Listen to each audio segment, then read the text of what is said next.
Welcome back to another tutorial video. I'm super stoked today to be talking about the advanced medium mech leg. We've talked a lot about large mech legs, which is representative of what I typically build that you see on Instagram or Flickr. They're great. It's a great design, but there's expense and complexity involved in building at that scale. And then we talked about a medium scale, which is maybe about a 50% size compared to my large. And what I wanted to do here was achieve the same kind of complexity and the ability to articulate with a medium scale that I get from a large scale. So I'm going to show you how I did that today. And as always, if you like these videos, please remember to subscribe and give it a thumbs up. So here you can see the difference that I ended up with between the typical large scale and I call it medium scale, but really it ended up being about 2/3 the size of the large, whereas the smaller leg I used on the beta was around truly 1/2. But even still, you can see the large mech isn't even fitting on camera here. There's a lot of weight, a lot of complexity, a lot of cost. And it's kind of nice to be able to do something slightly smaller, yet still pretty big. You can see the size of the minifig there. So let's break this down. Okay, so here you see the 3 different variants now. So this was the leg used in beta. That was the ultra simple medium mech leg, but again, that's as much articulation as you can get out of it.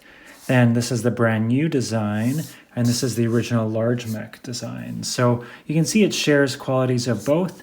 I'm using brackets on the foot to mount some things because we really don't want to have a gigantic foot like we would have over here.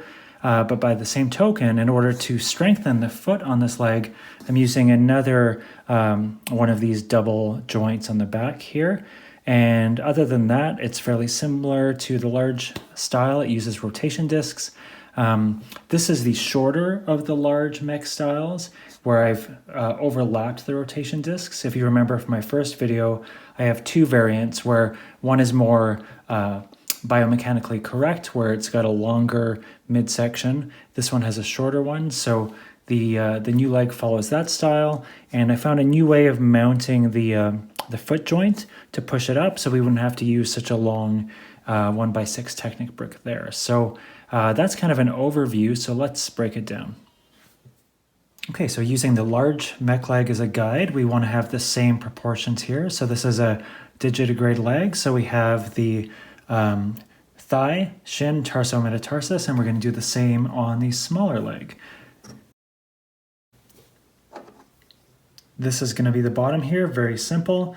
One thing to note immediately is that since we're using just single rotation discs on the medium leg and not doubled, you're going to be working in odds. So it's a little bit harder to plate and so on using odd number studs than even, but I'll show you how I made it work. So this is the bottom here, and what we want to do is have our foot. Now, in order to not use a longer brick here, what all I've done is I've taken a Technic joint, attached it to these 2 little Technic bricks with axles, and you can see right there. And then that goes down into a brick with receptacle with brackets on it for plating. And that can be basically your bottom of your leg. Now, I am always a believer in 2 is 1, 1 is none. So just like the larger leg where I reinforce the back here with this friction tube, I've got a new design here, which I'm super stoked about, where I'm using a small mixel joint, and I'm using 2 of these half plates, a little axle with a stop, and then that comes up into a similar style as I used as the alternate backing on my large mech legs. And then that can just pop in right like this.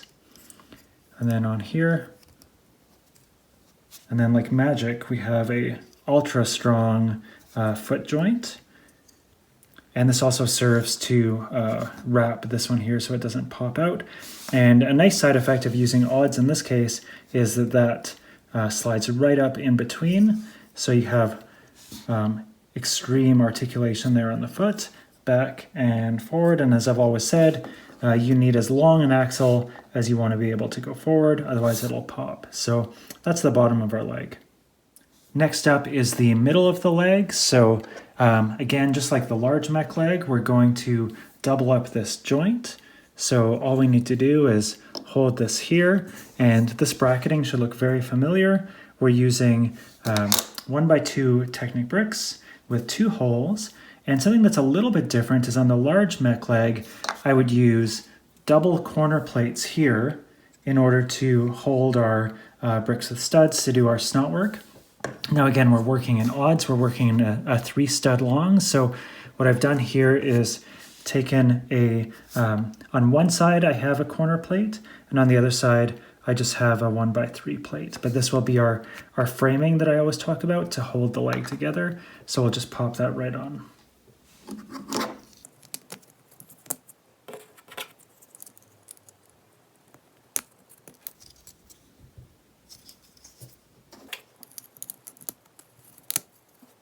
So there we have now the bottom 2 sections of the leg. Very strong, and again, the thing I love about this, the reason I'm so stoked about this is because I can do that rather than just being stuck at 90 degrees like this guy here. So rotation discs forever. And now let's move on to the top.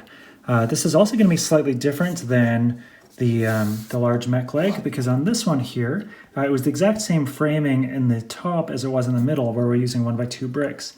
But that's because we wanted kind of a larger bulk here and more height.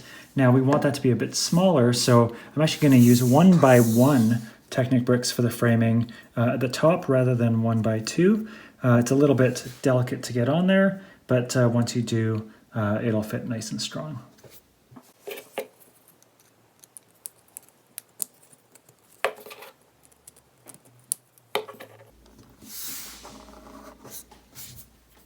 So now we have all of our framing assembled. You can see again on the top we have alternating corner plates. Well, maybe you can see that. It's a little bit hard. There we go. You can see alternating corner plates and then alternating 1x2 plates. And this is going to serve as the surface on which to put our bricks with studs. And that's basically it. So we now have a leg that's good to go. Let's plate it up. So here are the main parts we're going to be using. You have a 2 by 1 3/4 brick with 4 studs. You have the skinny version of it, a standard 1x2 and 1x1 brick with stud. And then this little guy here is a 1x1 brick with 2 adjacent studs. That's really handy for when you're working in confined spaces and you want to be able to do plating on 2 sides without being able to rely on actually having additional adjacent bricks. So let's put these parts together. This here is for the top. You see I have the receptacle and I have it wrapped with a couple plates and various bricks with studs and a 2x3 plate, which will butt up against the framing we have here. So we have a pretty good base for some plating there, and I'm going to add a few more bits to the top and we should be good there. Lots of surface area. Moving down to the middle leg.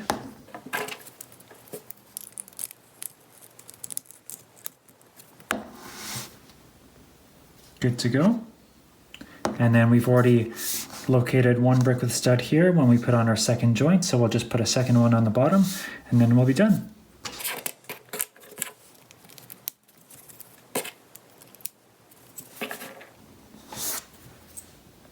So now you have a nice base on which to do all of your plating. And if you don't have all these bricks with studs, you can also do this with brackets. We're starting over here with the exact same foot structure. So all I'm doing here is using some of these small 1x1 brackets on the back here and these on here.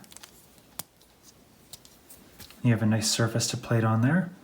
And then for the middle, I'm going to use the exact same bracketing or framing rather that I talk about, but instead of just using plates to space out these bricks with holes, I just insert 3 brackets, so a long one at the top and then 2 small ones here, and you can see how the plates divide them there, and that'll slide right on.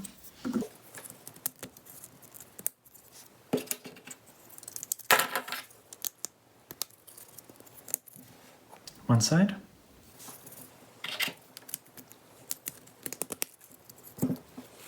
So we've got the bottom and the middle now, lots of room to attach things to. So we'll do the top.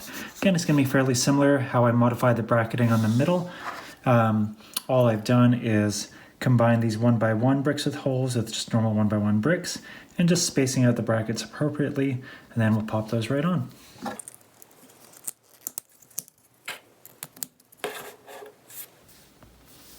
So that's how you can achieve the exact same thing with brackets if that's your bag, and or if you don't have those other parts. I might try plating one of these with brackets one day just for a personal challenge. And here's my finished version. As always, I leave it to you, the builder, to decide exactly how you want to plate it up. This is built off of the first plating option, which is bricks with studs, which is my preference. Yours may be on brackets. So again, nice deep knee articulation here, which is really why I love the rotation discs. We've got good foot range. And in terms of how high you can go, it kind of depends on the aesthetic you choose. You may opt for 100% clearance, or you may opt to add in some chunk that reduces your range. It really depends on how you want to play with it and how you want to pose it. In the case of my own, I can get almost straight leg out of it. And lots of clearance there. And I don't think I'd ever even really pose it that tall, but it's always fun to know that you can. And because of the math of the system, we have a nice angled tile there butting right up against the next piece. And one thing I've talked about a little bit is you may decide to do your quote knee guards bottom up, or you may do them top down.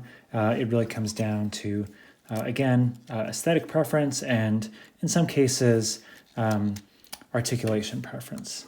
So that is my 2/3 scale leg. It's one of my favorites that I've built. I'm probably going to use it fairly often now that it's kind of proven out its strength and its utility. One thing I'll point out is even though this is smaller, and even though the mech torso that goes on top of it is smaller, I'm still using another reinforcement point here for a friction tube. So when you're building a walker style, which is what I do, and you have something like that, so that's the upper torso of the Gamma Mech, it can still be a bit heavy, and again, 1 is none, 2 is 1, so why not reinforce if you can, even if it seems stable.